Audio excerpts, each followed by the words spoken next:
موجودہ دینی مدارس دینی مدارس بلا شبہ موجودہ زمانے میں اہم دینی خدمت انجام دے رہے ہیں۔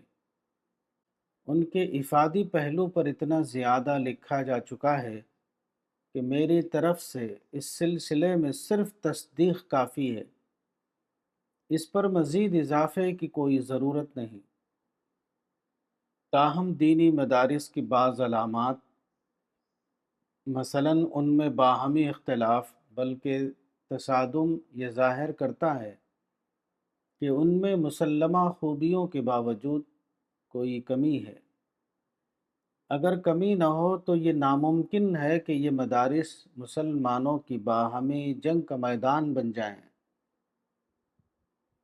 حالانکہ مسلمانوں کی باہمی جنگ سراسر حرام ہے۔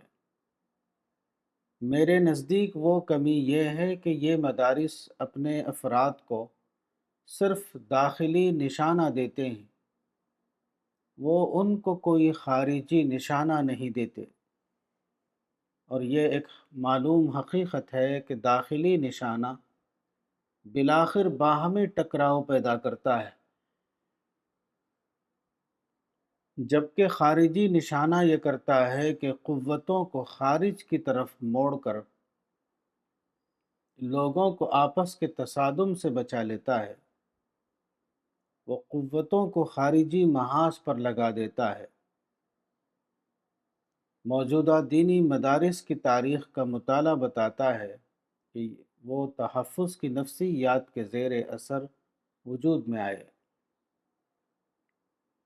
چنانچہ ان کا سارا نظام اور نصاب تحفظ کے تحت بنا۔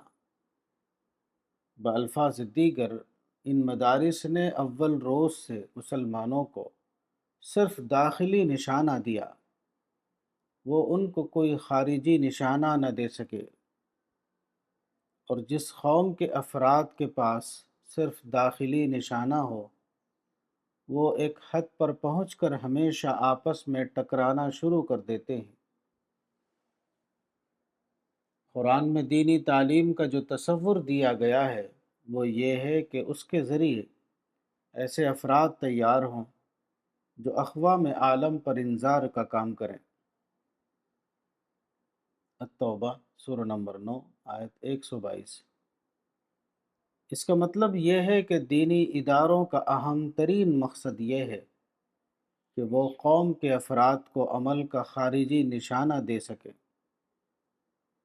تاہم خارجی نشانے سے میری مراد پرامن خارجی نشانہ ہے، نہ کہ اس قسم کا جارحانہ خارجی نشانہ جس کو موجودہ زمانے کے جھوٹے قائدین نے دریافت کیا ہے۔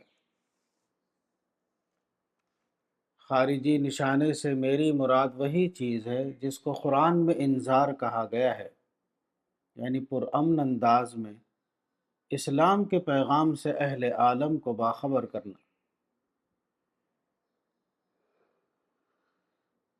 موجودہ مدارس میں اگر تعلیم کے ساتھ اقوام عالم کے درمیان تعارف اسلام کے عمل کو بھی اس کی صحیح اور مؤثر صورت میں شامل کر دیا جائے تو مدارس زیادہ بامقصد بن جائیں اور زیادہ مفید بھی۔ الرسالہ، جنوری 1985۔ الرسالہ، مارچ تا اپریل 2026۔ مولانا وحید الدین خان، صفحہ نمبر 44۔